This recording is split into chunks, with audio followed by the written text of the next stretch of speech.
Hey everyone, welcome to Ozobot's first ever live video. I'm Tara, Education Manager and longtime STEAM enthusiast. Some of you may recognize me. I've been at Ozobot since the beginning and have hosted most of our webinars and PD trainings throughout the years. For those of you not familiar, hopefully we can change that.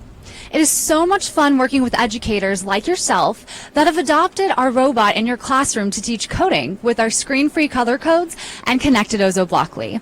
Our 2 ways to code are a big hit. Throughout the year, we have been attending conferences and conducting one-on-one training videos. A lot of you have been asking, what's next? This year, we are taking STEAM education to the next level with Ozobot Classroom. What is Ozobot Classroom?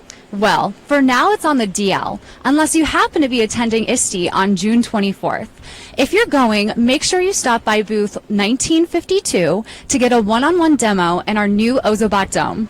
If you're not attending and still want to find out what Ozobot Classroom is all about, you can email us at edu@ozobot.com.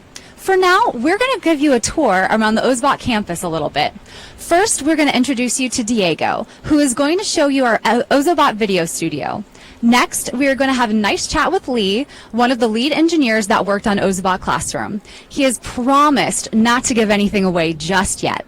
All right, sending it over to you, Diego. Thank you, Tara. Hi, everybody. My name is Diego, and I'm a STEAM specialist here at Ozobot.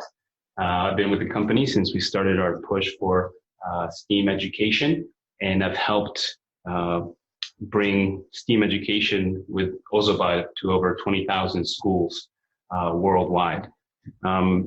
The cool part about our company is that we have great tools to help us do this, like this awesome video room where we can actually record webinars, tutorials, and more importantly, do live one-to-one web meetings with educators and STEAM specialists like me to show you how we can help bring STEAM education to your classroom using our 2 ways to code. The cool part about the studio is that it's packed with technology as well. It has a dual camera system that actually allows us to go into bot view, just basically where you can see what the bot is actually doing from a top-down view. As you can see, the overhead camera allows us to see the Ozobot. It's about a cubic inch in size, but packed with technology. It has sensors on the bottom that allow it to read lines and follow lines that you draw on a piece of paper with markers. But it also has a sensor that allows it to read the color of that line that you drew.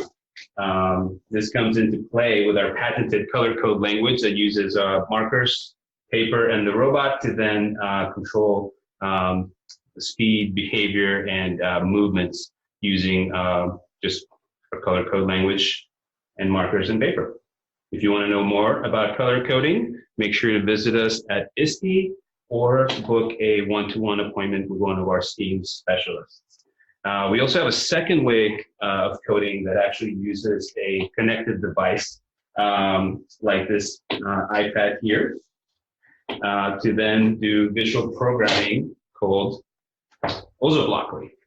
This is a connected method of programming that uses our visual programming language called Ozoblockly.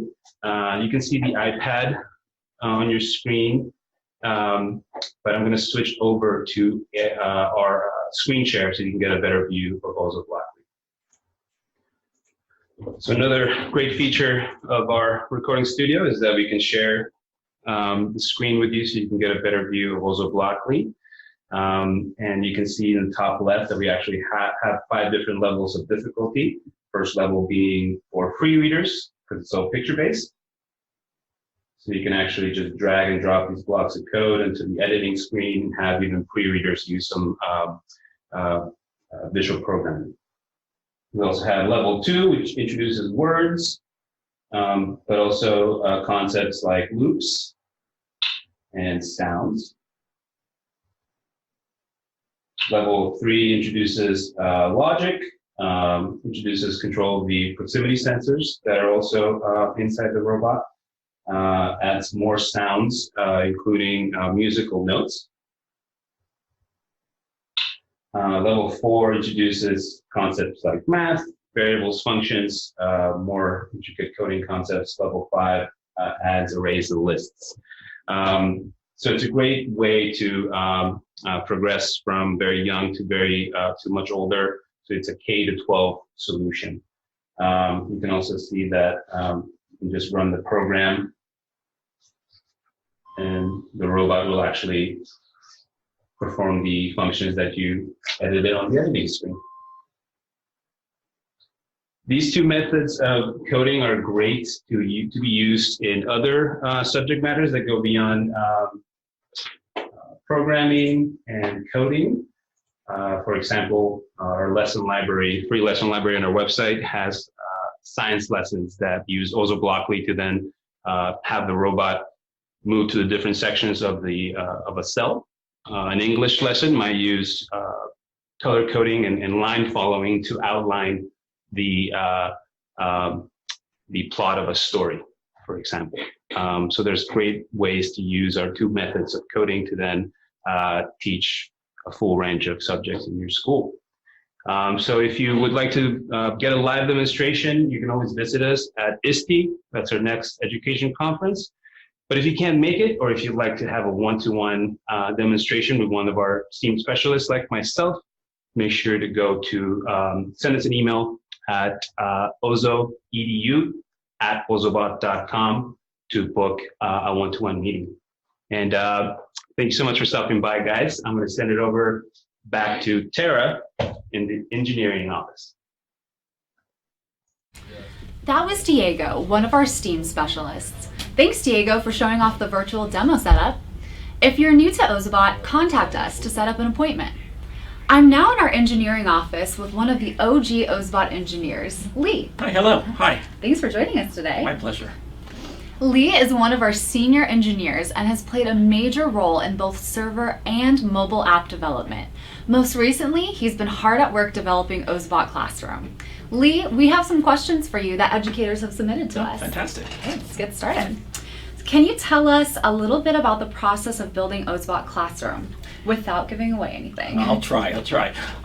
So we approach things a little bit differently this time.